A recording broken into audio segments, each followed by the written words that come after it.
All I do is weed, no matter.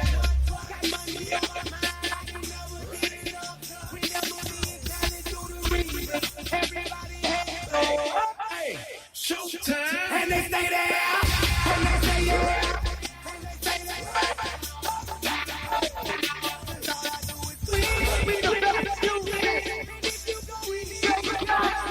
Welcome everybody to Disputed Sports, where your co-host and your host, Carlos Vernon, the one and only Carlos Vernon, once again with you. We back. Very, very excited. Happy. The city's just very, very excited. The Browns that made our weekend after the Indians that stuck it up the last 2 days. But we have a quarterback, baby, and his name is Baker Mayfield. I'll call him Wake and Bake. Baker Mayfield. People, we have a quarterback. It's unbelievable. It's a great feeling here today in Cleveland. Got our first divisional win in 2 years. 2 years. It's super exciting. Got a lot going on in the city of Cleveland, and got a lot going for you guys on this show. We got a lot to talk about. We're going to talk mostly Cleveland Browns and get into a little Indians towards the end. But mostly our Cleveland Browns, who is 2-1. When the last time we said that, people? 2-1. Man, it feels so good. The energy was great down there at the stadium. Great game. Great game. Now we're going to get into the game. I'm going to give you the scores around the league before we get into the Browns, because I do like football, period. Man. It feels so good. It feels so good to win. Winning is like contagious. Winning cures all. It cures all. Beautiful thing. Let me get you the scoreboard around the league. If you guys just now getting home and don't know what's going on, the Bengals beat the Dolphins 12-9. The Bengals beat the Dolphins 12-9. No, that's wrong. The Bengals beat the Dolphins 27-17. The Giants lose to Cam Newton and the Panthers 31-33. The Packers lose to the Lions, which is surprising. The Lions is actually playing good football after starting off 0-2. The Bills beat the Tennessee Titans 12-9. Patrick Mahomes. I want to get a little bit into Patrick Mahomes too. Patrick Mahomes beat the Jacksonville Jaguars, which actually had the number one passing defense. So that tells you what kind of quarterback is Patrick Mahomes. This is not a fluke, people. This is not a fluke. Patrick Mahomes is for real. And when I mean for real, he's the real deal. He was 22 of 38, 313 yards. He had 2 interceptions this time. Kareem Hunt had 22 carries, 87 yards. And Travis Kelce, the Cleveland Heights native, had 5 catches for 100 yards. Sammy Watkins, 6 catches for 78 yards. Tyreek Hill, 4 catches for 61 yards. That team has playmaking ability all around him. So that's why he's gonna be successful, because they put great pieces around him and they got talent at all levels. So watch out for the Kansas City Chiefs. Kansas City is for real. Kansas City is for real. They is 5-0 now. Definitely 5-0. I just wanted to get into that game.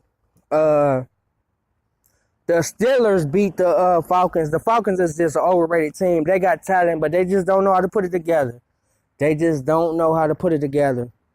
I feel bad for Dan Quinn down there in Atlanta. The Jets beat the overrated Denver Broncos 16-34. Case Keenum is overrated. I told people that was a fluke. He just got paid. He's not a good quarterback. He's a career backup. So you're going to pay him all that money.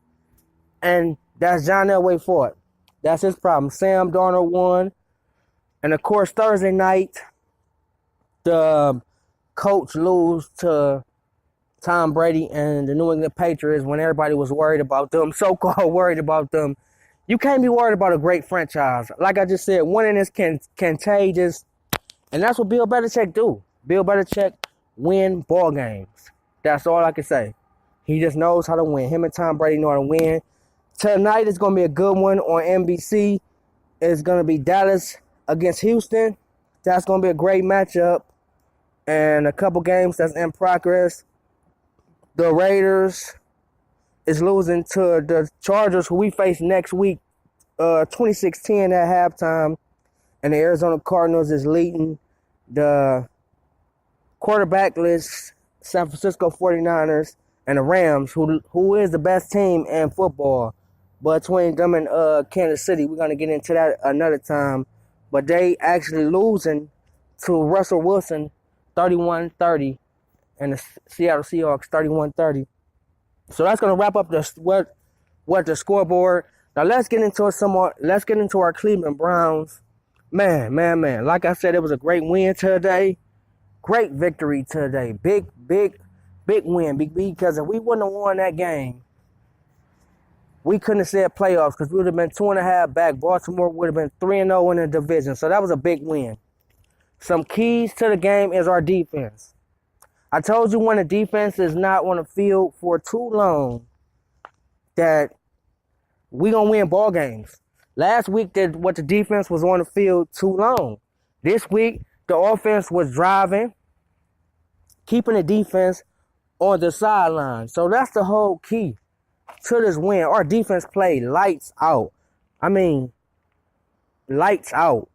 Lights out. They only gave up 9 points. Didn't even give up a touchdown after giving up 45 points. Didn't even give up a touchdown.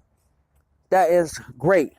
It was a great game defensively, and Baker Mayfield worked his magic. He was a little rough going in because that interception was miscommunication by Higgins. He should have been on the inside instead of going right. He should have went left. So I don't blame that interception on Baker Mayfield. But here are some of the player stats in the game. Joe Flacco, 29 of 56, 298 yards and 1 interception, sacked twice. Alex Collins had 12 carries, 59 yards. Michael Crabtree had 6 catches, 66 yards. John Brown, who was shut down by Denzel Ward, we're going to get into him in a minute. He had 4 receptions, 58 yards. And William Smead had 5 catches for 55 yards. On the Browns end, the Browns, Baker Mayfield, 25 of 43, 342 yards, 1 touchdown, 1 interception, sacked 5 times. Carlos had 17 carries, 63 yards, but they was key carries. Duke Johnson, 5 carries, 35 yards. Baker Mayfield, 2 carries, 23 yards. Nick Chubb, who had 100 yards last week, which I told y'all, don't get too overwhelmed about that because every time Hugh Jackson say he going to get somebody involved into the offense, he never does. He only had 3 carries for 2 yards. Wow. David Njoku had 6 catches for 69 yards. Jarvis Landry, 5 catches for 59 yards. Hollywood Higgins, 3 catches, 66 yards. And Dwayne Willie, 3 catches, 61 yards, who made that big catch on the last drive going into overtime. That was key. Seth Duval had 1 reception, 26 yards. Antonio Callaway, 3 receptions, 22 yards. Defensively, Jabril Peppers led the Browns with 12 tackles. Him and Christian Kirksey had 12 tackles. Jamie Collins and Christian Kirksey led the Browns in tackling. They both had 12 tackles, except Jamie Collins had 1 sack. And Sherbert had 9 tackles. Agba had 5. Denzel Ward, monster game, 5 tackles. uh, and 1 interception, and Myles Garrett 2 tackles and a half a sack. So the Browns defense showed up once again. Offensively, they played a solid game. They didn't give up. They kept fighting. They just kept fighting. Basically, all game long, they really kept fighting. Wasn't really going to give up on that game. You could tell that the Browns was very, very locked. The Browns is very, very locked in today. So that's going to wrap that segment up. Coming back, we're going to talk more about the Cleveland Browns. Back in a minute here on Disputed Sports. Stay tuned.